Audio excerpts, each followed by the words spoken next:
Mais uma vez, a Academia Paraibana de Medicina, com o apoio do Conselho Regional, realiza nestas dependências mais um evento cultural em prol do conhecimento.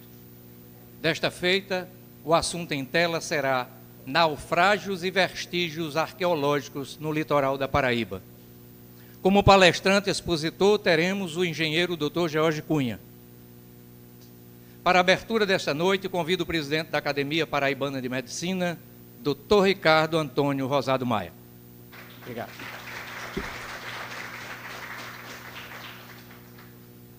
Eu gostaria de cumprimentar essa seleta plateia que atendeu ao convite da Academia Paraibana de Medicina para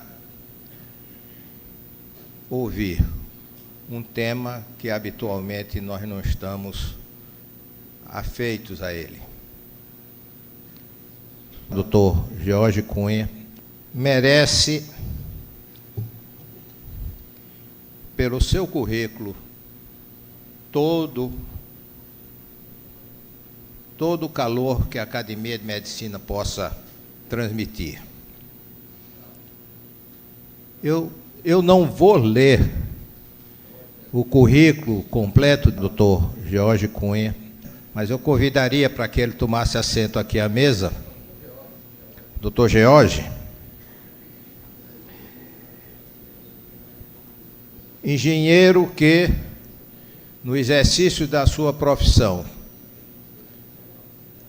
através dos números, executou projetos que resultaram em obras que também contribuem para a melhoria do nível da saúde da nossa população.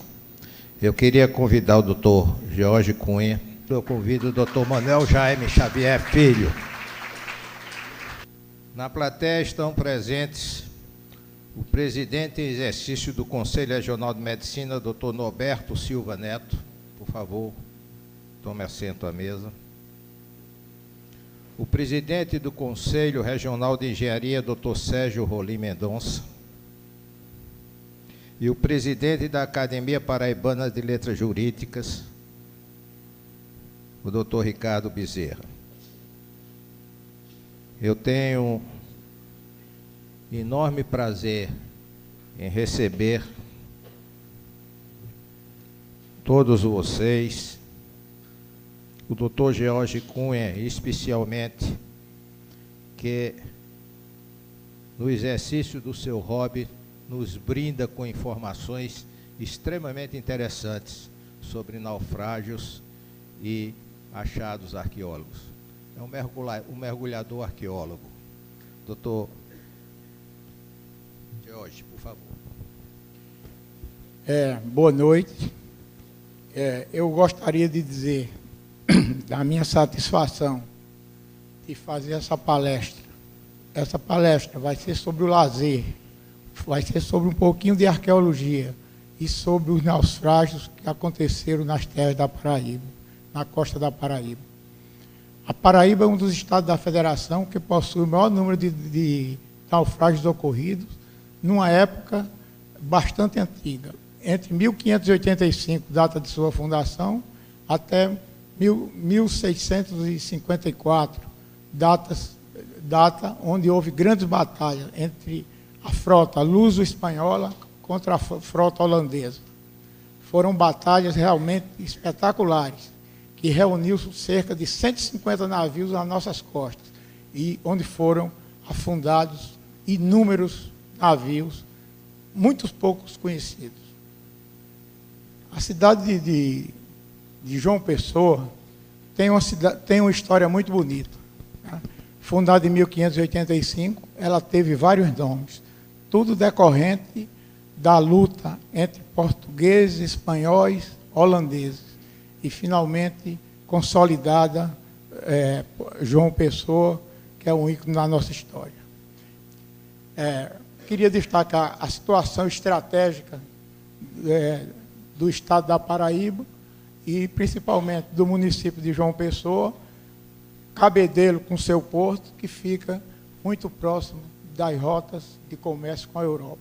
Para fundar João Pessoa, foram necessárias 5 armadas. João Pessoa não foi fundada na primeira armada. Os índios potiguaras estavam assediando a cidade de Itamaracá, já vizinho a Recife, e o rei quis fundar João Pessoa diretamente. Então, João Pessoa já nasceu cidade.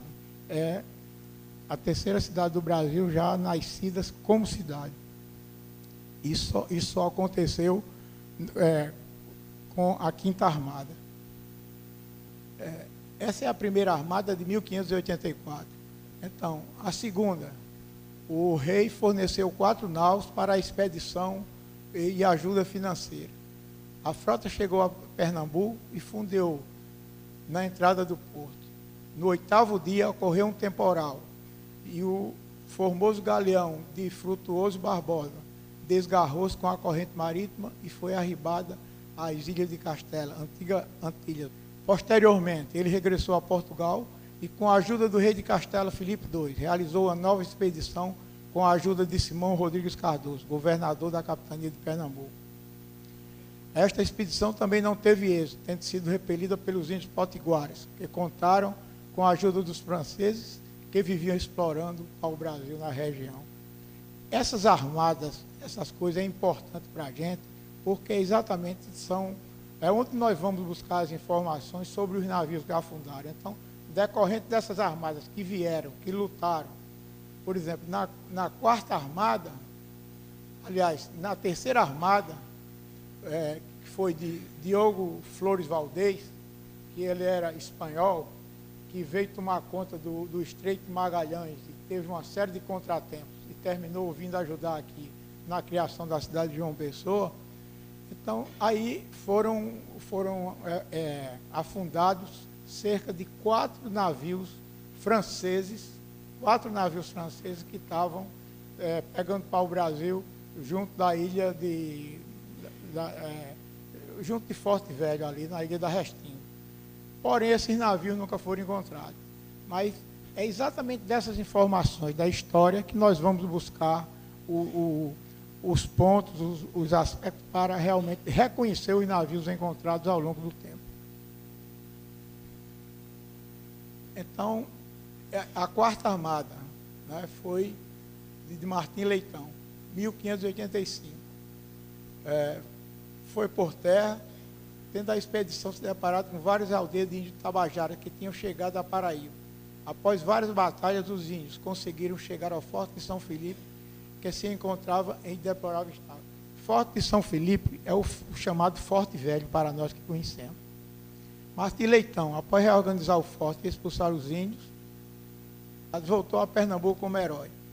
Posteriormente chegou a notícia que Castejon havia abandonado e queimado o forte devido à situação insustentável de sua luta com os índios potiguares. Tudo parecia voltado para a situação inicial. Na realidade, o grande problema foi que o Diogo Valdez localizou o Forte Velho numa posição indefensável. Ele escolheu para localizar esse forte do outro lado do rio Paraíba. E era indefensável, porque os índios potiguares ficavam fustigando os portugueses e os espanhóis, que naquela época o reinado estava unido, então eles não tinham condições de se defender, porque os índios potiguares atacavam por trás. Então, depois que Martim Leitão pacificou e voltou, os índios voltaram a atacar de novo, e o Castejon, que era o espanhol encarregado de defender o forte, saiu correndo, foi pela praia até Recife. Então, a 5ª Armada, a mais simples, foi a que resolveu o problema de João Pessoa. Né? Em 5 de agosto de 1585, João Tavares saiu à terra a fim de escolher o local para o forte, a ser construído na encosta da colina, em cuja base se espraia o Sanhoá, braço do Paraíba, onde estava ancorado. Então, João Pessoa, na realidade, foi fundada no braço do rio Sanhoá e não do rio Paraíba. É bem pertinho exatamente do encontro dos dois rios, mas no braço do rio Sanhoá. Não houve nem podia haver fundação da cidade naquele dia. A paz de Piragibe já estava firmada desde o dia 3.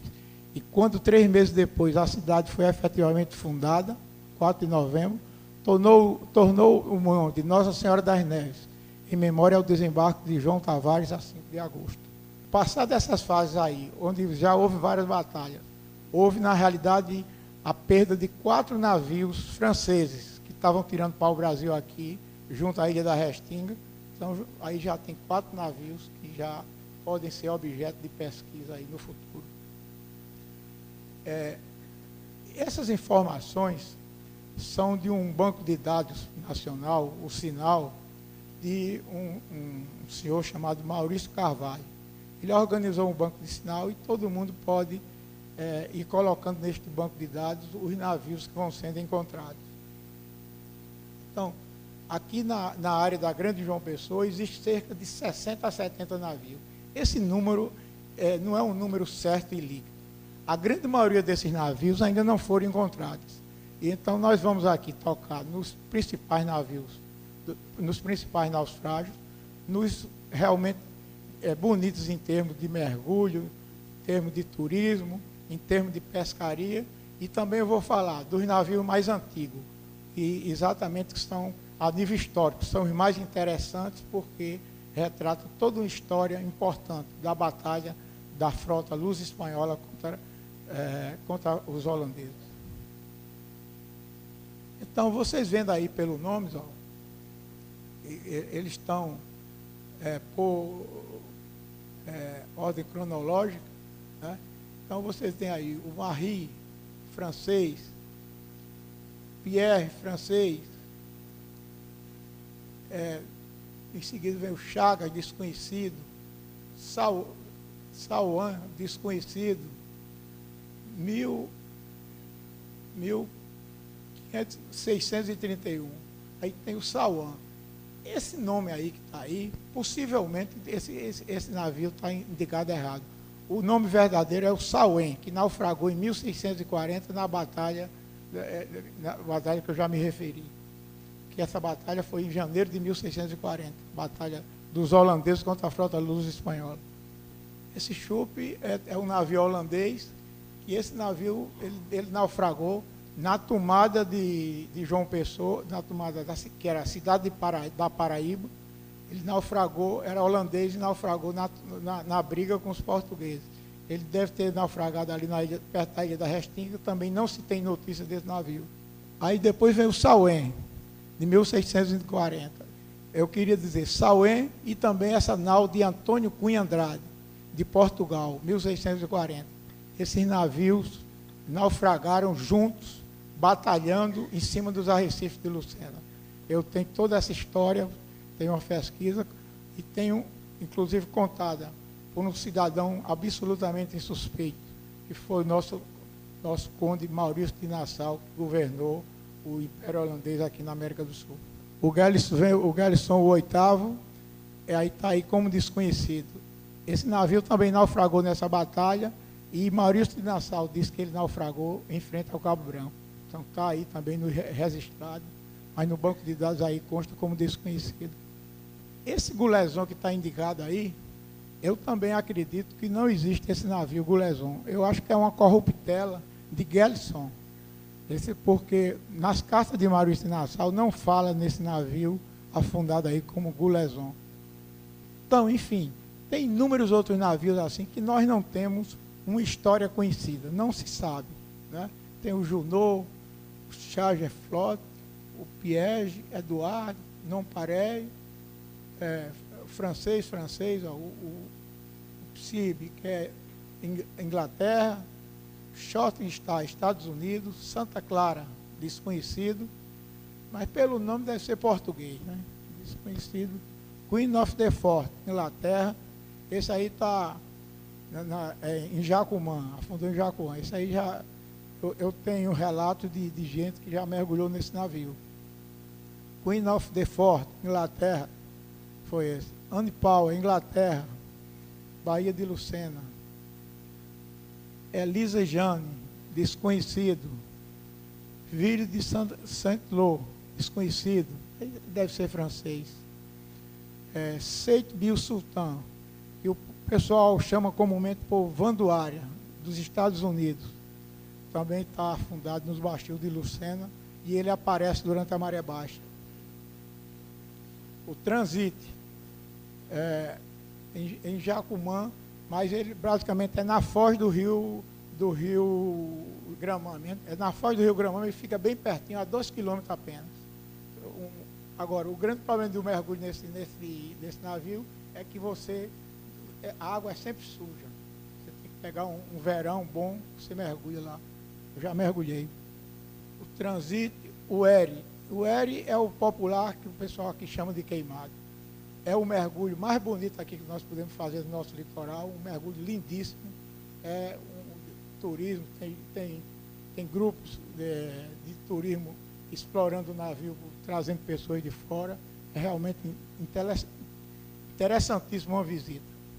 Tem uma quantidade enorme aí, ó. Aí tem 57 navios. Eu vou me referir apenas a esses que estão de azul, porque são os navios que têm maior interesse. O Vanduária, o Alice, que está a cerca de 6 quilômetros do Pontal do Bessa, é um navio também muito explorado pelos mergulhadores, por pessoal que mergulha, escola de mergulho, pescadores com caça submarina, vão muito no Alice. O Alvarenga, o 42. O Alvarenga está a cerca de 22 metros de profundidade, ele está aí a uns 20 quilômetros da costa. Um Alvarenga é um barco pequeno, mas também tem interesse de mergulho. Enfim, tem uma quantidade grande e, finalmente, tem o 54, o 54 é o navio dos tinteiros. Várias pessoas têm registro desses tinteiros aí, mas até hoje não foi encontrado o verdadeiro nome desse navio. Navios de maior interesse para pesquisas históricas, arqueológicas, de mergulho. Então são esses aí. Esses de amarelo são os navios mais antigos. Eu também deveria ter incluído o 8º, que é o Gelson, que também naufragou na mesma, praticamente, no dia anterior à batalha que o Sauém e o navio de Antônio da Cunha naufragaram. Então, o mais antigo aí que tem registros dizendo que naufragou foi o Chup. Holanda, 1634, Ilha da Restinga. Nunca foi encontrado esse navio. Esse primeiro mapa é um mapa interessantíssimo, porque esse mapa, eu considero esse mapa o mais antigo. Eu considero não, é o mapa mais antigo, que pelo menos eu vi, é o deixado pelos holandeses de 1634. É uma coisa fantástica, porque é o mapa falado da tomada de João Pessoa, que é a antiga cidade da Paraíba, né, que era a Paraíba, foi o mapa da tomada dos holandeses para João Pessoa. A frota holandesa parou aqui, ó, mais ou menos em frente à ilha, a Areia Vermelha. Soltou uns barquinhos menores aqui que saltaram em Ponta de Campina. Fizeram o cerco da Fortaleza de Santa Catarina, que está aqui, ó, aqui na ponta. Então, aqui, os batalhões holandeses fizeram totalmente o cerco e impediram a ida de reforços. João Pessoa é aqui, ó. Naquela época só tinha aqui o Forte de São Francisco, o convento de São Bento aqui se estruturando, que hoje é Rua Nova, era Rua Nova, hoje é Rua General Osório, e aqui o Palácio do Bispo. João Pessoa era isso. E aqui embaixo era o Forte do Varadouro, que tinha 2 canhões. O Forte do Varadouro está nesse mapa aqui, está localizado aqui nesse mapa. É uma coisa interessantíssima. Então, os holandeses pegaram barcos maiores e soltaram aqui mais ou menos no Bessa. A frota aqui, fora do alcance das baterias do alcance da bateria da Fortaleza de Santa Catarina, e soltaram aqui, então cercaram tudo, não deixavam passar reforço para a Fortaleza. E a Fortaleza foi caindo. Numa madrugada, eles entraram aqui com os barcos pequenos aqui do rio, ó, vieram aqui. Quando chegaram aqui, mais ou menos aqui, naquela mata do Amém, eles soltaram os marinheiros, né, os marinheiros holandeses. Aí eles vieram aqui, ó, isso aqui pequenininho, aí vocês estão longe, talvez não dê para ver. Mas isso aqui são os batalhõezinhos de soldados. Ó. Eles fizeram a clássica manobra de pinça. Pela beira do rio, pelo lado de cá, e pelo rio, aqui os navios chegando, ó, e aqui atacando o forte aqui do Varadouro. E tomaram João Pessoa rapidamente. Então, essa foi a batalha, e é uma coisa incrível. É um mapa falado da tomada de João Pessoa. Esse é o mapa mais antigo que nós temos.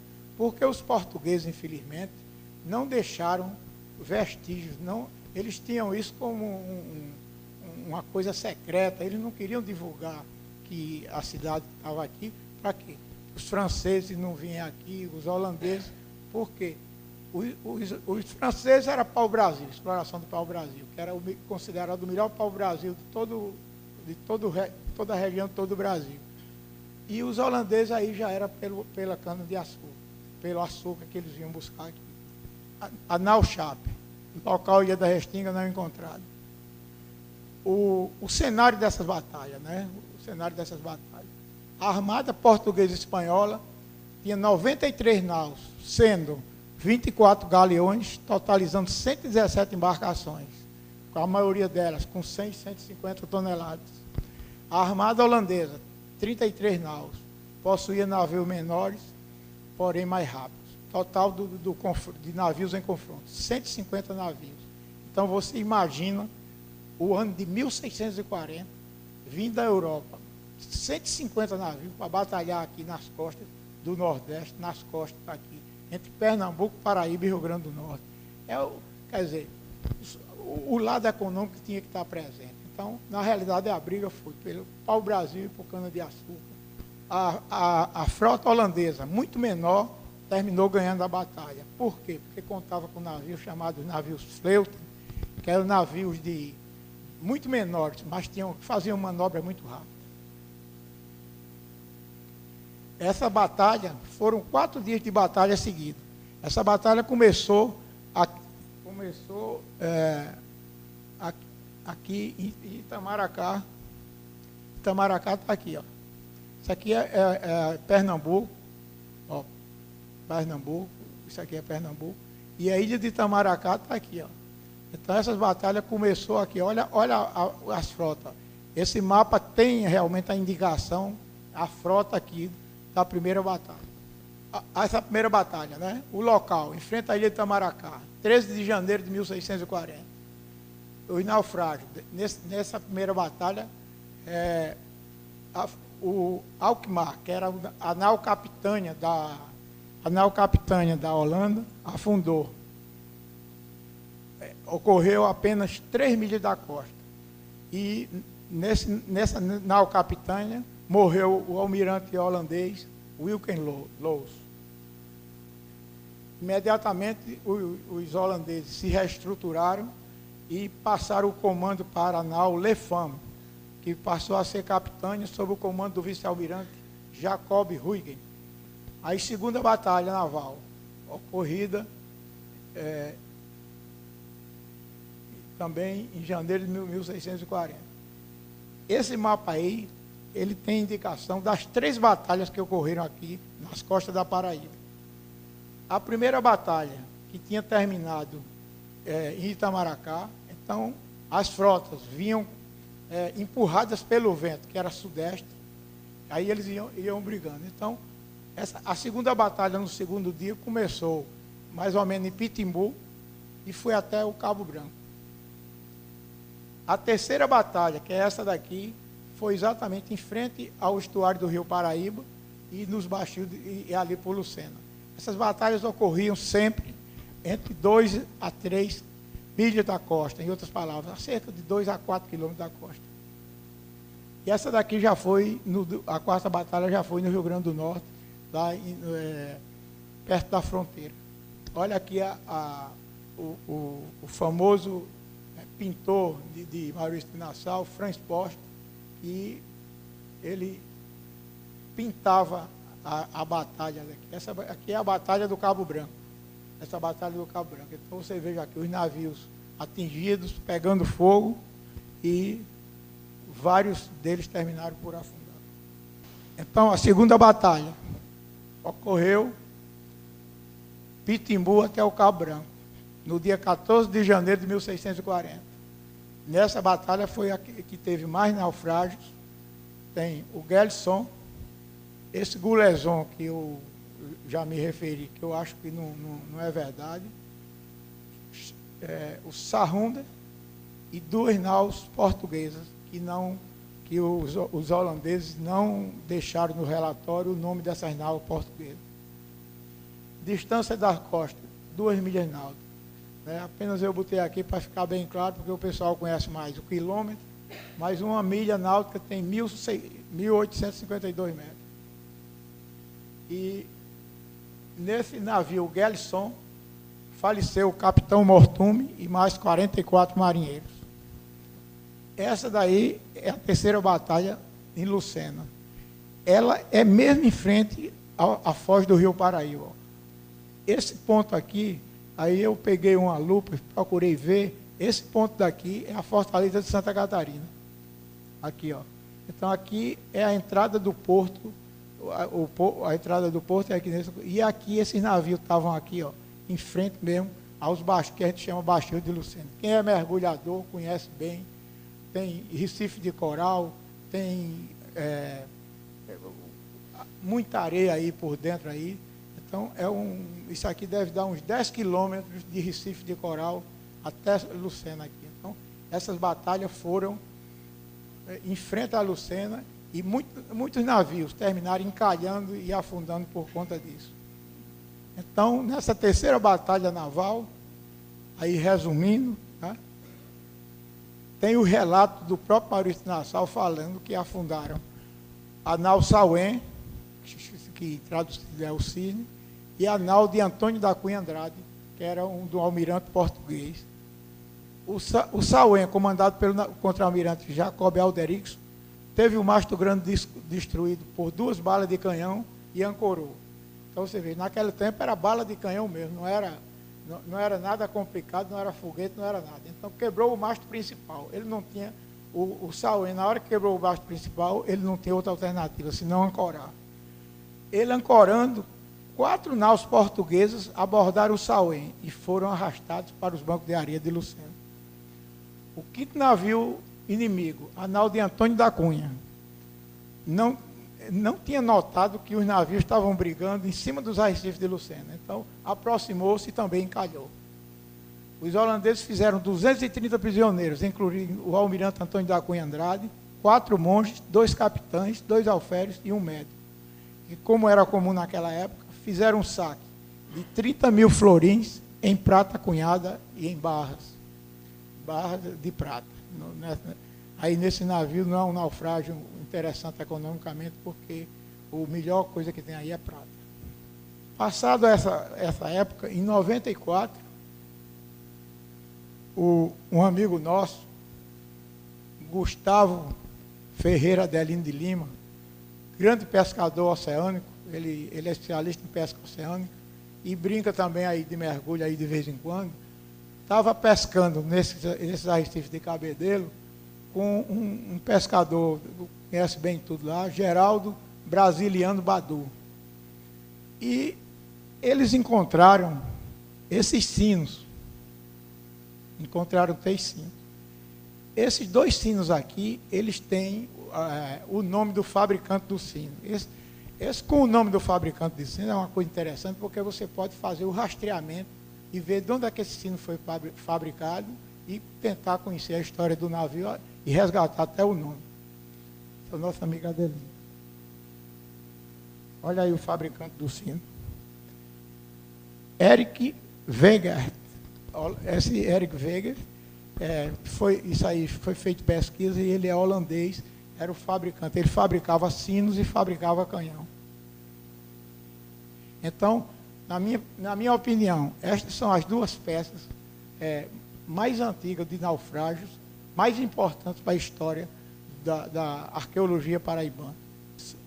Esses sinos, eles foram requisitados pela Marinha do Brasil, foram recuperados e encontram hoje no Museu do Rio de Janeiro, no Museu Naval, na cidade do Rio de Janeiro. Agora, o problema, né? Você vê, fizeram a coisa toda certa, encontraram, entregaram os sinos e, infelizmente, ninguém conhece a história verdadeira desses sinos, porque o próprio arqueólogo da Marinha ele deu a opinião, que eu tenho a carta dele aqui dizendo que é uma opinião, na minha visão, errada. Em junho de 95, foi mandada essa carta para Gustavo e para Geraldo Brasilino, eles informando sobre exatamente coisa. Eles dando a posição, né? Aqui é o arqueólogo da Marinha. O fundidor de um dos sinos é desconhecido, pois o mesmo não consta com inscrições. Esse sino que não consta com inscrição é possivelmente o sino do navio português de Antônio da Cunha Andrade. O fundidor dos dois outros, Henrik Vigart, holandês, é o nome conhecido de nossa pesquisa sistemática, sendo também fundidor de vários canhões de bronze, e foram resgatados do fundo do mar e hoje fazem parte do acervo da Marinha do Brasil, a serviço de documentação da Marinha. Segundo pesquisas recentes, tais embarcações, supostamente, ele dizendo a história do resgate desse sino.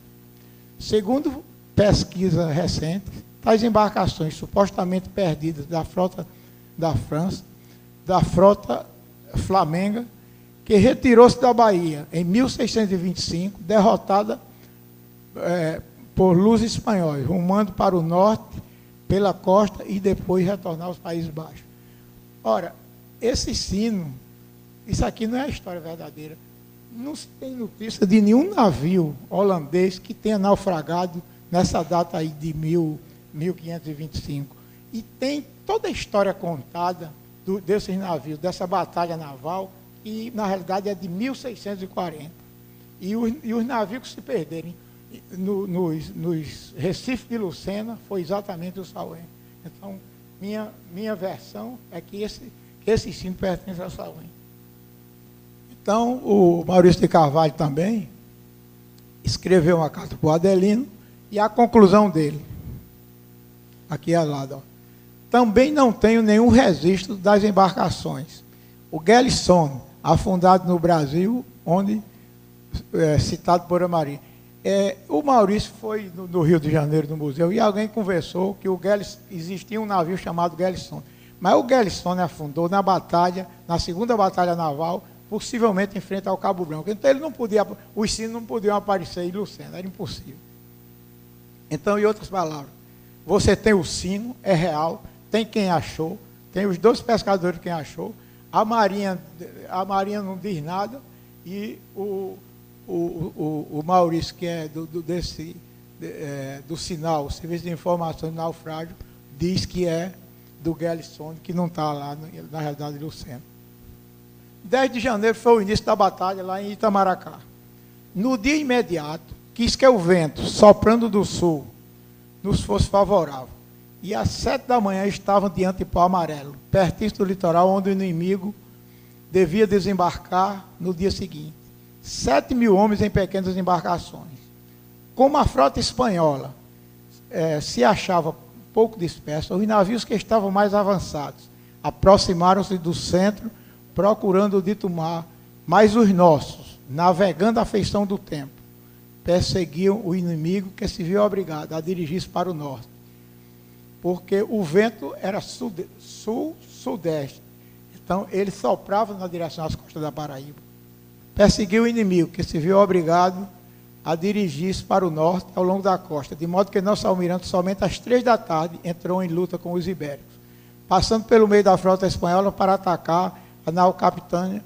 O almirante portou-se com maior bravura. 4 galeões tentaram a abordagem do seu navio. Ele resistiu por 3 horas, repelindo sempre o ataque, mas aí perdeu a vida. Nós tivemos apenas 3 mortos e 4 feridos. Então, uma batalha dessa, eles perderam apenas escudo, mas morreu o almirante que comandava a frota. Nesse combate entre Itamaracá e Goiânia, mais ou menos 3 milhas da costa, um dos nossos navios, o Alkmaar, atingido por 3 tiros de canhões, teve grandes romos, por onde penetrou água. A escuridão pôs fim, por esta vez, o combate, e durante a noite reparou-se tudo quanto foi possível o dano sofrido na cordoalha. Esse Alkmaar depois voltou, afundou mesmo. Na manhã do dia 13, o major Pierre Legrand, comandante das tropas de bordo, achou conveniente, por motivo da morte do almirante, convocar o conselho secreto da nau, tendo Huygens, que içou seu pavilhão a bordo do Lefant, tendo pedido a Deus Todo-Poderoso socorro e auxílio aos nossos. Com o mesmo vento sul, atacaram com grande coragem, às 10 horas da manhã, a poderosa frota espanhola, que parecia ter a intenção de fugir a esse confronto.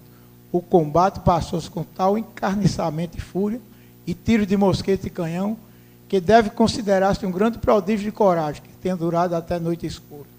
Como milagre e grande graça de Deus, neste combate tivemos apenas reduzido o número de mortes, e só foi a pique o navio Gallisson. O capitão Mortume e 44 soldados encontraram a morte nas ondas. O piloto, 34 marinheiros, soldados salvaram a chalupa, com o inimigo atirando sobre ele. Mas nem por isso deixaram de se salvar. Dizem que 2 navios inimigos foram a pique nesse encontro que se deu entre Goiânia e Cabo Branco. Essa daqui é a segunda batalha naval, tá vendo? Então, é claro, a carta de Maurício de Nassau dizendo que o Gallisson, entre Goiânia e o Cabo Branco. E as informações que nós temos é que o Gallisson está mais aproximadamente em frente ao Cabo Branco. Inclusive, eu conheço mergulhadores que dizem que já viram um navio lá com canhões. É um barco interessantíssimo para pesquisa. Agora, aqui é a batalha naval em frente à foz do Rio Paraíba e Lucena. No dia 14, sob a proteção de Deus Nosso Senhor, tivemos ainda o vento sul, de modo que os nossos tiveram o inimigo sempre em linha diante deles. Terminada a prece, já recuperado, no melhor maneira, os danos sofridos novamente. Atacaram o inimigo com a mesma coragem demonstrada na véspera. Nosso almirante passou entre 2 naus capitães inimigas, um de Castela e outro de Portugal. Fizeram fogo com o maior furor e animosidade que haviam feito em todo o combate. Neste combate, feriu-se diante da Paraíba, é do rio Paraíba, né? Mais ou menos 2 milhas da costa, durou até a tarde. E assim a frota espanhola, sempre forçada, foi acossada para o norte. Neste combate, quer dizer, em Lucena, na foz do rio Paraíba, dirigido pelo contra-almirante Jacó Alderix, teve o mastro grande destruído por uma bala, obrigado a ancorar. 11 grandes navios espanhóis dirigiram-se contra ele, mas nosso almirante, percebendo o perigo que estava exposto, o nosso contra-almirante enviou em seu socorro alguns navios, o que deu caso a que 6 barcos inimigos fossem desviados do ataque do Sauém, enquanto outros 4 conseguiram abordá-lo. 200 a 300 homens já haviam saltado sobre a ponte, quer dizer, sobre a ponte de comando do navio, apoderando-se do camarote do capitão, tendo os nossos se defendido com grande coragem, e daí o expulsaram. O contra-almirante fez então cortar os cabos, e seu navio, indo à mercê, arrastou 4 barcos inimigos para os bancos de areia vizinhos. Leia-se, bancos de areia lá de Lucena. Então, é uma história realmente de uma batalha real, contada por nosso amigo Maurício de Nassau. Então, vale a pena. O 5º navio inimigo, armado com 21 peças de canhões, era o navio do almirante, que dirigiu os socorros enviados das ilhas. Ignorando que o Sauém encalhara, aproximou-se também e encalhou. Após violento fogo de parte a parte, os nossos, de espada na mão, lançaram-se ao mar, porte de inimigos que pediram quartel, e que em número de 30 saltaram na água, e se agarraram ainda a Sauém, mas foram todos massacrados. Era a briga mesmo, terminava com briga de espada. Começava com bala de canhão, terminava com espada. Havendo 2 navios perdendo suas chalupas, nossos iates vieram ao seu encontro e prenderam todos os homens a bordo, apoderando-se de tudo que havia no navio, deixando, por assim dizer, apenas a carcaça. O número de prisioneiros transportados para a terra pelas nossas chalupas foi de 230 homens, entre os quais o almirante, que dirigiu os socorros vindo das ilhas, Dom Antônio Cunha, de Andrade, 4 monges, 2 capitães, 2 alferes, um médico. O saque da nossa gente fez no inimigo alcançou 30 mil florinhas de prata cunhada em barras, correntes de ouro e uma pipa de aguardente, fora tudo que os marinheiros esconderam e guardaram. Então, a pipa de aguardente valia muito, era muito caro na época. Então, essa é a batalha que eu queria, fiz questão de mostrar para vocês e dizer que realmente esse sino, na realidade, é do Salento. Está exposto aí, está muito claro para mim. Então, eu queria chamar aqui a atenção, a conclusão. Os sinos com o nome do fabricante, Herrick Vegard, pertence a nau Salento. Os sinos sem a marca do fabricante, pertence à nau portuguesa do almirante Antônio da Cunha. Essas são realmente as conclusões que eu tirei dessas cartas de Maurício Nassau, totalmente diferente do que o especialista da Marinha, o arqueólogo da Marinha, ele não sabe, diz que é de 1625, que esses navios nunca passaram nem por aqui, e também do homem do sinal, o Maurício Carvalho, que fala que é do Guelisson, também que não é verdade. Vamos aí à procura de mais navios. Esse daqui é de 1640 também. Isso seria a primeira foto de João Pessoa, visto do encontro do Rio Paraíba e do Rio Sanhó. Esse quadro foi pintado por Francisco Posto, e aqui mostra João Pessoa. Aqui é o Porto do Varadouro, aqui é o Conjunto Santo Antônio, e João Pessoa estava aqui nesse alto. Aqui um barco passando, ele tirou. Aqui a Fortaleza de Santa Catarina também, por Francisco Posto, já mostrando, e ele sempre tinha a preocupação de mostrar uma árvore, né? Uma árvore, aqui à direita, aqui uma rede de pesca. Esse tipo de pesca ainda hoje é usada no nosso litoral. Ainda hoje, é a mesma coisinha. Ó. O pessoal, uma rede de, eu diria até de um porte razoável aqui, ó, pescando aqui em Cabedelo. Isso é hoje, como é a nossa costa hoje, ó, a parte de Cabedelo aqui, o Fortaleza de Santa Catarina está aqui. Né? Então, tudo isso aqui, parte dessas batalhas ocorreram aqui. A tomada de João Pessoa, eles pararam a frota aqui assim. Desembarcaram aqui no Bessa e desembarcaram aqui, cercando essa parte de cá. A Ilha da Restinga é aqui. Outra vista do estuário, aqui é a Ilha da Restinga. O Fortaleza de Santa Catarina aqui. Isso aqui é criação de camarão hoje.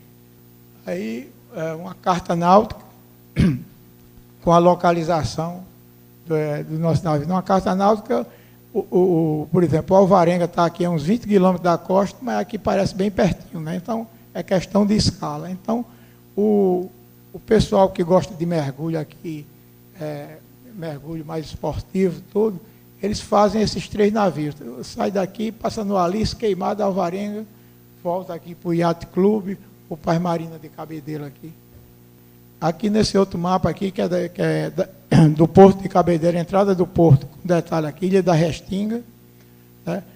E aqui é o navio dos tinteiros, que ele está exatamente em cima aqui dos arrecifes aqui do Poço, dos arrecifes aqui de Cabedelo, e é em cima mesmo ele quebrou-se aqui em cima dos arrecifes. E esse mapa aqui é interessante, porque mostra que os portugueses tinham um senso estratégico muito grande.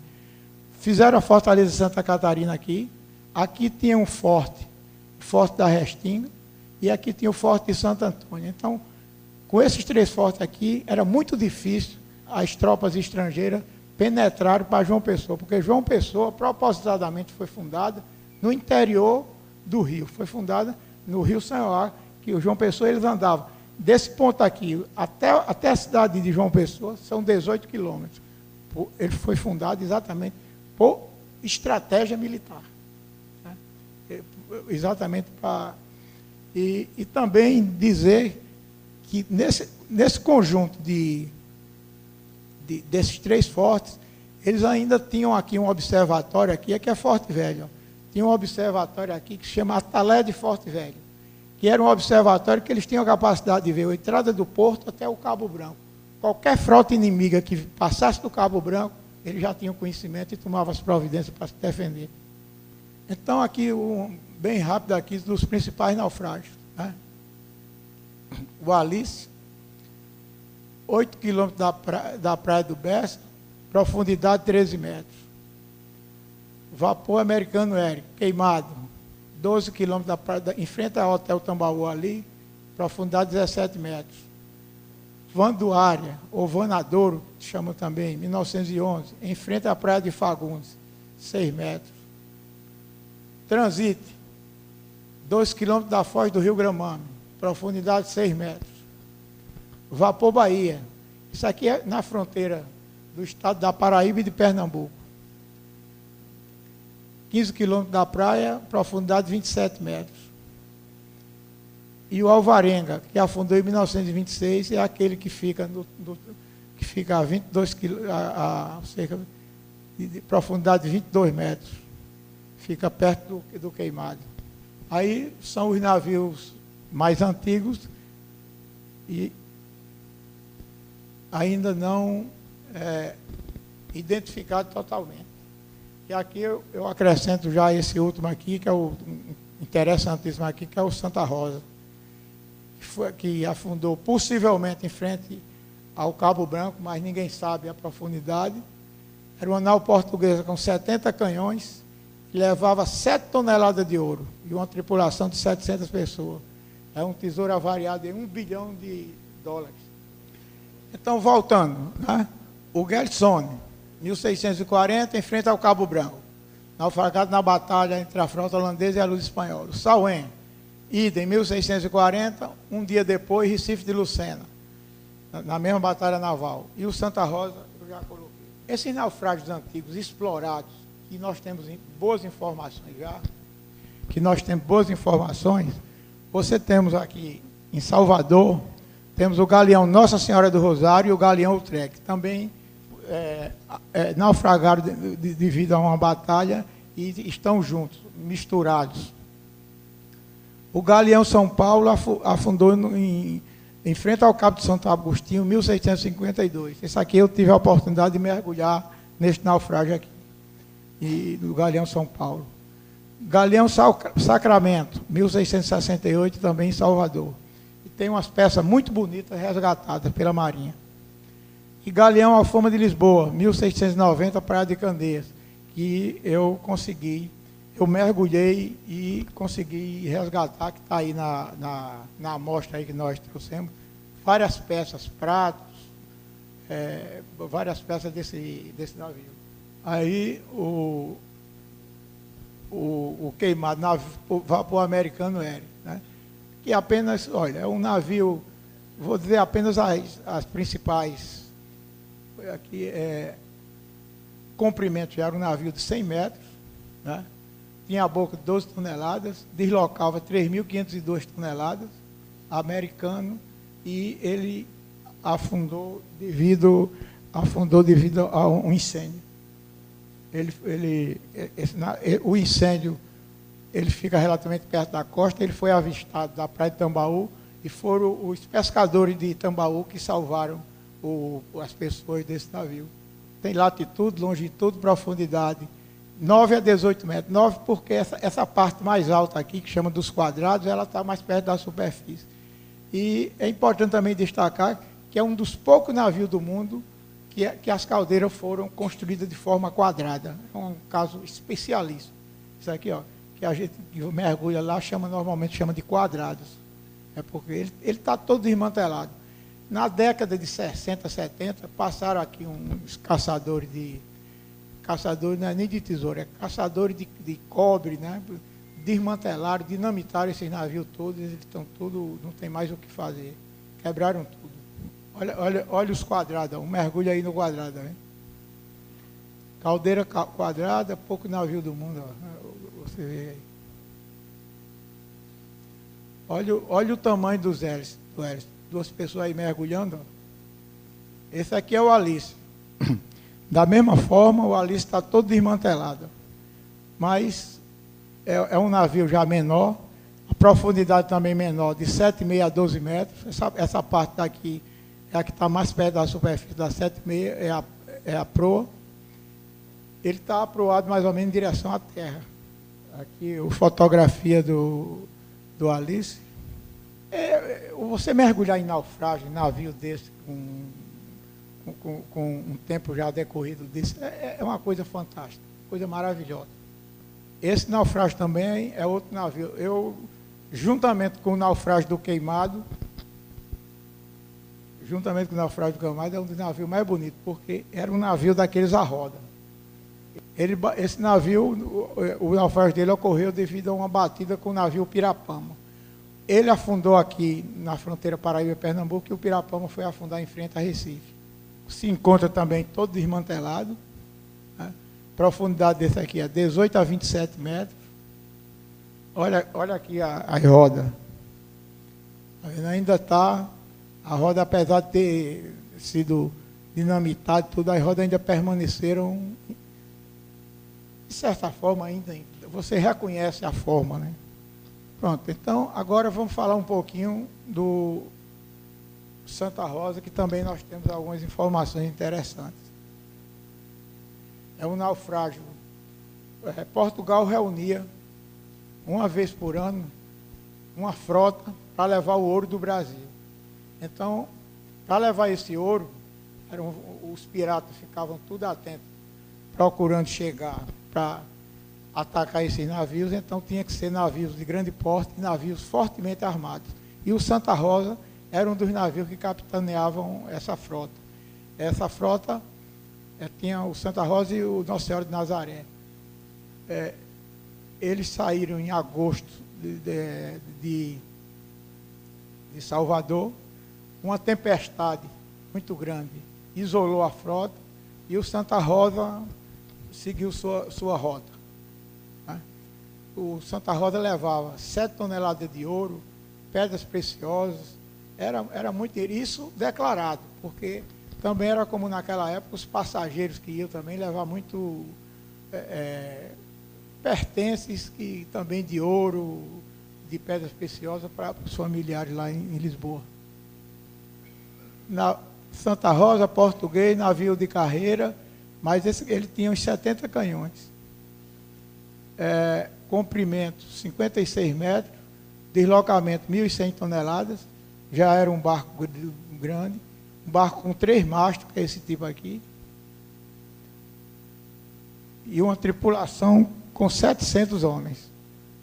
Então, você imagina num barco desse, com uns 57, 58 metros, você botar 700 homens. Eu trouxe um modelo aqui, que está aí fora, aí, que vocês podem verificar, que é o do Soleil Royal. O Soleil Royal, ele tinha 68 metros, ele tinha ele pegava 1.200 tripulantes. Então, o Santa Rosa, ele naufragou, o ponto correto desse naufrágio é desconhecido. Ele naufragou, mas se sabe, por uma explosão. Explodiu o paiol de pólvora.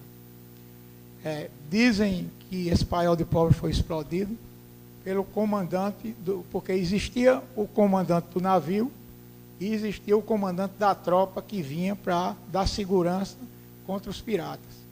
E houve uma discussão, dizem que o comandante do navio deixou o comandante das tropas muito incomodado, desmoralizou o comandante, não sei por que motivo, e foram lá e explodiram o paiol. Então, desses 700 homens, apenas 7 ficaram com vida num primeiro momento. E depois, 4 mais morreram, ficaram 3. E ninguém sabe, na realidade, o tipo de informação que esses 3 sobreviventes ficaram. Porém, o Santa Rosa não ia sozinho, ele ia em comboio. Né? E os outros navios da Armada, eles tinham conhecimento e levaram essas informações para Portugal. A Portugal levava essas informações como segredo de Estado, porque não era interessante os outros países saber que Portugal tinha perdido grande parte do ouro do Brasil, porque senão ia ficar sem dinheiro mesmo. Então, isso levou muito tempo, quase um ano em Portugal, para essas primeiras notícias do desaparecimento do Santa Rosa começaram a surgir de lá. E as poucas documentos que existiam foram perdidos no incêndio que houve na Torre do Tombo, em Lisboa, um incêndio que houve em 1752. Então, com isso, perdeu-se a grande maioria dos documentos. Então, é um navio que precisa de muita pesquisa para ser encontrado. Mas nós temos conhecimento que estão surgindo, de vez em quando, surge uma informação, alguma coisa, e existe um consórcio que está pesquisando isso aqui nas nossas costas. É o consórcio Compass. Eles estão pesquisando com um barco chamado, um barco fantasia, equipado com o que há de melhor em equipamentos ultrassônicos, de profundímetros, identificação, magnetômetros, para identificar, para tentar achar onde é que está o ouro desse navio, dessas 7 toneladas. Essas pesquisas são concedidas ao consórcio Compass, entre as empresas Pesquimar e Salvanave. Essa Pesquimar é uma empresa brasileira. E essa Salvanave é de Denis Albanese, que ele é estrangeiro. Uma coisa interessante que foi descoberto é que o clarão da explosão foi avistado da atalaia de Forte Velho. Ora, se ele foi afastado da atalaia de Forte Velho, que está atrás ali de Forte Velho, então é sinal que esse navio não está tão longe das costas da Paraíba. Tudo indicava, naquela época, os navios saíam da Bahia, eles vinham numa isóbata entre 20 a 50 metros, cerca de 20 a 40 quilômetros da costa, para eles ficarem vendo a costa para correr menos risco. E quando chegavam aqui ao Cabo Branco, que pelo nome Cabo Branco, então você via de longe, o Cabo Branco é avistado aqui na nossa costa, a cerca de 30, 40 quilômetros da costa, porque tem uma altitude de 35 metros e é branco. Então, eles chegavam aqui e aqui eles pegavam o mar aberto para ir para Fernando de Noronha e no sentido da Europa. Então, tudo indica que essa explosão, se ela foi vista de Forte Velho, ela está mais próxima aqui da Paraíba do que de Pernambuco. Porque os especialistas dizem, e as pesquisas estão sendo feitas, do Cabo de Santo Agostinho a mais ou menos aqui ao Cabo Branco. Eles pediram a concessão de Baía da Traição até o Cabo de Santo Agostinho, esse pessoal do consórcio Compass. Então, tudo que quem achar esse navio, ele tem que negociar com esse consórcio, porque essa autorização é dada pela Marinha de Guerra do Brasil. Informação nova, assim, né? Primeiro, o clarão foi avistado da atalaia de Forte Velho. Então, isso indica que ele está mais próximo do Cabo Branco. Destroços do Galeão vieram da praia, entre a praia do Miriri e a Baía da Traição. Essa é uma indicação real. Agora, a gente tem que saber a distância da costa que ele afundou, porque as correntes aqui, nós conhecemos bem as correntes. A corrente aqui, ela normalmente é sul-sudeste, ela tem essa corrente, ela vem do sul. Então, você tem uma deriva muito grande. Essa carta é uma carta que eu achei interessantíssima, e só agora, assim, o pessoal tomou conhecimento dela, que mostra claramente que esse barco está mais para João Pessoa, está aqui em frente a João Pessoa, do que qualquer outro estado. O provedor da Fazenda Real do Estado do Brasil, na Bahia, Bernardo de Souza Estrela, enviou ao rei a seguinte carta em 16 de março de 1727. Você vê, o navio naufragou em 26 de setembro de 1726. Somente em 1727 é que o rei tomou conhecimento dessa carta. Depois de nessa cidade se publicar em novembro que o navio da frota havia perecido em naufrágio, chegou uma carta da Paraíba, que dizia que na praia daquela capitania se achava um embrulho de cuias do Japão e Índia, quebrados, e outro com a garrafa de óleo, tudo com a marca Zagal. Aí o Bernardo de Souza, tendo eu esta notícia, e estando certo de que, com a minha própria marca, entreguei ao primeiro carpinteiro da nau Capitânia, leia-se o Santa Rosa, marca própria, entreguei ao primeiro da nau, uma botella de óleo de São Tomé, embrulhada em linhagem de Amargo, e umas cuias do Maranhão, embrulhadas na mesma linhagem, com marca que eu escrevi em cada uma, Zagal, que era a marca pessoal do Bernardo de Souza Estrela. Então, quer dizer, que essas cuias que chegaram aqui, chegaram na praia, entre o Miriri, e a Baía da Traição realmente era dele. Então mostra que esse material era proveniente do Santa Rosa. Isso aqui é um corte esquemático com galeão, né? Aqui eram pedras que eles botavam para subir, aqui era os barris de pólvora, né, que ficavam estrategicamente localizados. O capitão morava aqui nesse ponto mais alto aqui, né, ele ficava aqui, é o camarote do capitão, e é possivelmente onde ele guardava esse ouro que ia para Portugal, ia em 7 arcas de Jacarená. Então esse ouro devia estar guardado aqui no camarote dele, que era problema também onde tinha mais segurança. Isso aqui o forte, como é, a atalaia de Forte Velho, que é exatamente que servia de observatório. É nada menos do que uma torre, e é uma coisa que é uma coisa pouco explorada. Pouquíssima gente aqui em João Pessoa conhece esse atalaia de Forte Velho, e é um monumento importantíssimo. Eu peguei uma carta náutica, isso aqui é Baía da Traição, aqui é o rio Mamanguape, e o rio Mimiriri aqui, ó. Então, se você pegar o vento, ele sopra nessa direção aqui. Então, se você pegar aqui, você tem uma faixa provável de onde esse navio possa estar afundado. Evidentemente que essa faixa vai muito longe. E principalmente aqui, nós temos aqui o Cabo Branco, ó. João Pessoa aqui, né? O Cabo Branco é mesmo aqui. Então, o problema é que distância esse navio afundou. Se esse navio afundou bem antes do Cabo Branco, então essa faixa aqui é provável que ela se estenda bem para cá. Então, é uma área enorme. É por isso que é caríssimo, e é por isso que até hoje esse navio ainda não foi encontrado. Porque, como tesouro, vale a pena pesquisar. Muito embora, pela legislação do Brasil, você praticamente não fica com nada. E talvez seja por isso também que não foram investidos recursos, porque todo o ouro vai para o governo federal. E ninguém vai investir numa pesquisa dessa. Esse pessoal do consórcio Compass estima que vão investir cerca de 5 milhões de dólares na pesquisa para ver se acha. Então, você investir 5 milhões de dólares e não tirar nem uma barrinha de ouro é complicado, né? Então, tem que haver um bom senso aí das autoridades de permitir alguma coisa que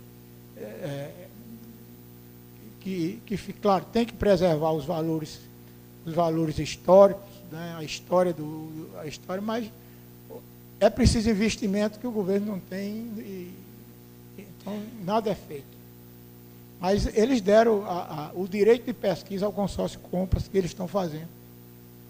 O Soleil Royal, um modelo que eu trouxe aí para vocês verem, que é um galeão de 1669, 112 canhões, pertencia ao rei da França, era a nau capitânia da França. E aí, algumas peças aí de naufrágio que durante nosso mergulho, aí a gente foi juntando algumas coisas. Esse prato, esse é um prato de louça, esse prato quando os pratos normalmente tem essa faixa aqui azul, é louça inglesa, né? Foi encontrado no Alfama de Lisboa, profundidade 13 metros, 6 quilômetros da praia, Costa de Candeia. É importante frisar também que todas essas peças foram tiradas em apneia, não foi usado equipamento autônomo de mergulho. Outro prato, só que esse aqui é português. Esse prato, o material dele é pó de pedra. Você veja que ele tem uma coloração diferente, é meio amarronzado. E essas manchas são manchas de coral que se agarra a ele e faz esses desenhos. Profundidade 13 metros. Olha, isso aí é um penico, também de pó de pedra. Outro penico. Se vocês observarem dentro, ó, aqui ó, tem ostras, as ostras se acumularam, isso aí nós deixamos como uma forma de mostrar a origem de onde é que vem. Esse aí também é um pinico, mas esse aí já é um pinico sofisticado. Aqui, ó, pintado à mão, não é brincadeira. Esse aí devia ser do capitão. Esse daqui, apenas eu trouxe para vocês, isso aí não foi eu que encontrei, não. Senão aí já estava achando tesouro.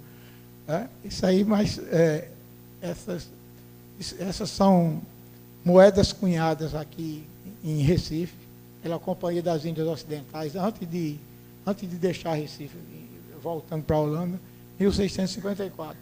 Então, nós temos aí essas peças. Eles cunharam moedas de ouro e de prata. Eu só tenho as moedas de prata. Essa é uma peça de bronze. Você veja que é uma peça forte. Isso é uma cunha de bronze. Isso tem mais ou menos uns 30 centímetros, sei, uns 25 centímetros. Eu acho que é desse navio aqui, do navio Sauém. Agora, o navio está aqui a 6 metros. Mas eu encontrei essa peça, juntamente com uma madeira. Essa peça estava numa madeira de pinho de riga. Algum de vocês conhece algum navio brasileiro feito de pinho de riga? Porque pinho de riga, ele vem do Mar Báltico. A estrutura da madeira, a textura, é absolutamente pinho de riga, que a gente vê, a gente conhece. É do Mar Báltico. No Mar Báltico ainda tem muitas florestas. E eles usavam o pinho de riga na superestrutura do navio. Então, eu acredito que possivelmente isso é desse navio que o mar foi quebrando, ele foi para a praia, e quando ele chega na praia, naquela época não tinha ninguém, então a madeira se enterrava. Eu vi somente uma pontinha aqui com uma corrosão, a corrosão do cobre, ela é esverdeada. Aí eu comecei a cavar areia, encontrei uma bruta peça de madeira, né? E com essa peça aqui. Aí eu tirei coisa. Mas isso é uma coisa que dá margem a inúmeras pesquisas ali na Praia de Lucena. Porque exatamente esses navios todos foram parar na Praia de Lucena e estão lá enterrados, procurando acho. Essa claveira de bronze foi obtida por um amigo mergulhador, um amigo irmão que eu passei a vida toda mergulhando, Roberto Jardim. Isso é uma clavilha de bronze do queimado. Essas clavilhas serviam para prender o costado ao navio propriamente dito. As madeiras, esse navio tinha era revestido com folhas de cobre. Essas peças aí é de um navio português. Essa daí é em Pernambuco, eu tirei em Candeias, Alfama de Lisboa. Interessante nessas garrafas é a cor da garrafa, que é quase negra, e aqui tem o brasão de Portugal, a Cruz de Malta. Ó. Aqui no fundo da garrafa tem a Cruz de Malta. Alfama de Lisboa, 1809. Isso é uma taça de consumê. Essa daí está em um estado excelente. Até o brilho ela tem, porque ela vinha dentro dos pinicos e eles enchiam os pinicos com barro. Então, protegiam completamente o que estava dentro. Esse é a peça de pinho de riga que eu encontrei na Praia de Lucena. Você veja, pinho de riga. Ó, isso tudo é pequenas clavilhas, né, para botar as peças. Ó, essas pecinhas aqui. Ó. E isso aqui é uma peça de ferro. Então, isso é de um navio, com certeza que é. Né? Tinha lá aquela peça, aquela cunha de bronze. Então, isso daqui eu tenho certeza que é peça do Sauém. Foi exatamente em frente dos arrecifes de Lucena, onde o Sauém afundou, pela descrição de Maurício Nassau. Isso aí é um garfo do Vapor Bahia, garfo de prata. Um pescador amigo nosso achou e nos cedeu. E essa âncora aí é uma âncora também antiga. Esse tipo de âncora começou começou a ser utilizada no século XVIII. Essa âncora eu encontrei a uns 3 quilômetros em frente ao Hotel Tambaú, profundidade aí de 7, 8 metros. Isso foi possivelmente de uma nau também aí, bastante antigo. Essa foto aqui eu quis trazer porque isso aqui é um astrolábio. Isso foi uma das peças mais raras encontradas no naufrágio do Galeão Sacramento, na Bahia. Eu trouxe hoje uma peça dessa aqui só para mostrar como é, mas isso aqui é original. Essa peça que foi encontrada é uma peça que está no Museu Naval, muito valiosa. Olha que coisa interessantíssima também encontrada na Bahia. Aqui é um brinco de ouro. Tá? E aqui é um relógio de algibeira, relógio de sol de algibeira. Pouquíssima gente sabe que existia isso. Relógio de sol de algibeira. Eu queria também trazer uma reflexão sobre caça submarina, que apesar de ser um esporte, hoje o pessoal conhece cada vez menos, porque hoje o pessoal, a grande maioria, quer mergulhar de garrafa. Né?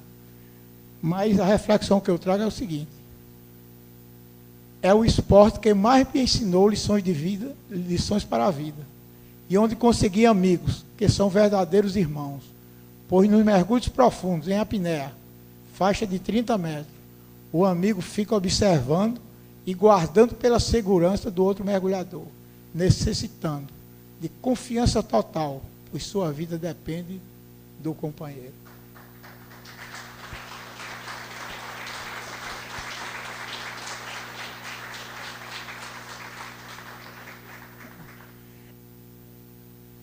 Aí só para lembrar aí um pouquinho aí, para mostrar aqui.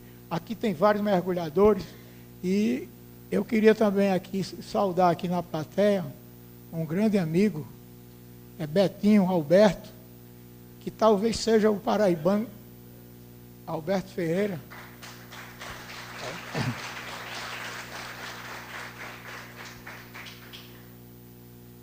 Que eu acho que é o mergulhador paraibano que mergulhou mais fundo.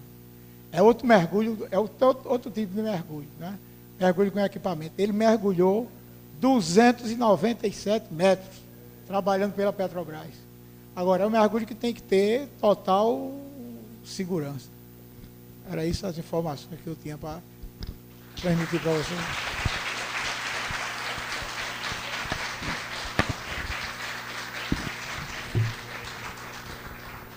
Meus senhores e minhas senhoras, eu tenho que agradecer a bela conferência proferida nesta noite. Uma lição de história, uma lição sobre um esporte que é pouco conhecido, mas que, no final, você define bem o aspecto, o companheirismo. Eu passo a palavra agora ao Dr. Manuel Jaime para fazer as considerações finais. Primeiro, eu destaco o absoluto acerto em juntar as diversas academias aqui existentes para um conclave como esse. Nós estamos diante de uma plateia heterogênea, muito mais não médica do que médica. Isso significa o esforço da nossa academia para inserir-se no seio da sociedade. Louvo o presidente da Academia Paraibana de Medicina e quero aqui registrar o papel exercido pelo Dr. Vilberto Trigueiro, que sugeriu à diretoria da academia, da nossa academia, para trazer o engenheiro sanitarista Jorge Cunha, o qual expôs aqui para todos nós tanto conhecimento. Eu conheço o Dr. Jorge Cunha de perto, e há muitos anos. A faceta principal do Dr. Jorge Cunha é de engenheiro sanitarista. O Dr. Jorge Cunha possui o maior acervo de projetos hidrossanitários do Nordeste. O Ministério da Saúde o convoca frequentemente para novos projetos, o Ministério e outras instituições. O Dr. Jorge Cunha me contou certa vez que, para viabilizar um projeto hidrossanitário de uma favela do Recife, ele teve que ser escoltado pela polícia para poder manter a sua segurança. Veja a que nível um profissional se dedica ao seu ofício. O Dr. Jorge Cunha também, não é a ocasião, mas é um excelente tenista, um homem técnico, um profissional técnico dentro das quadras do tênis. Já tive a oportunidade de jogar com ele, naturalmente não ganhei, e já vendo também, já ouvi jogar com outros profissionais. O Dr. Jorge Cunha é tão profissional que transformou um hobby, no caso o naufrágio, numa fonte de estudo. Demonstrou conhecimentos de historiador, né, a partir de um hobby. Ele não se contenta com o trivial, ele vai sempre mais longe. Então eu encerro minhas palavras, voltando ao doutor Ricardo e agradecendo essa plateia seletíssima aqui presente.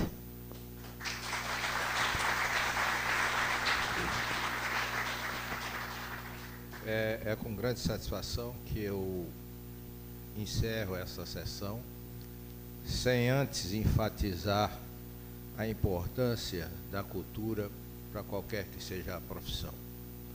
Eu acho que nós estamos procurando, nesse oceano de dificuldade que o Brasil passa, a pobreza cultural, no ensejo em que os jovens preferem mais o WhatsApp do que os livros, disseminar um pouco de cultura. Cultura nos enriquece, cultura nos permite conhecer as dimensões mais variadas da alma e das pessoas, sobretudo das pessoas. Muito obrigado e vamos desfrutar um pouco de um coquetel que humildemente a academia teve condições de preparar. Obrigado.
que a tantos pareceu ser desatino,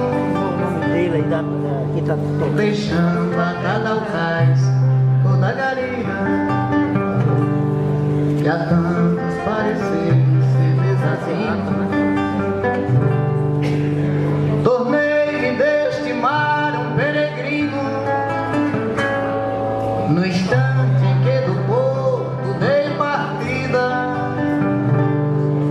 rompendo na saudosa despedida, o medo tripulante e clandestino, rompendo na saudosa despedida, o medo tripulante e clandestino.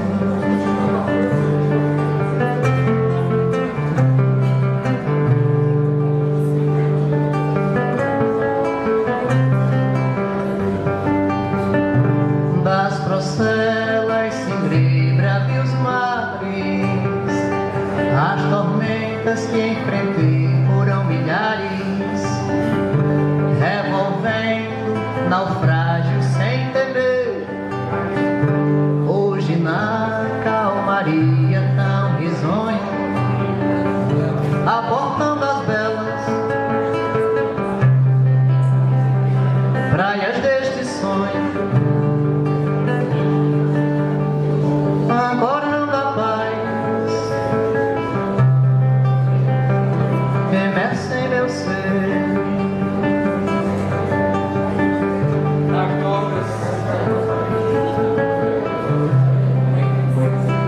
Nas dobras do tempo se engravam veleiros, a busca de sonhos, de ouro, de glórias, rompendo histórias por vários medonhos.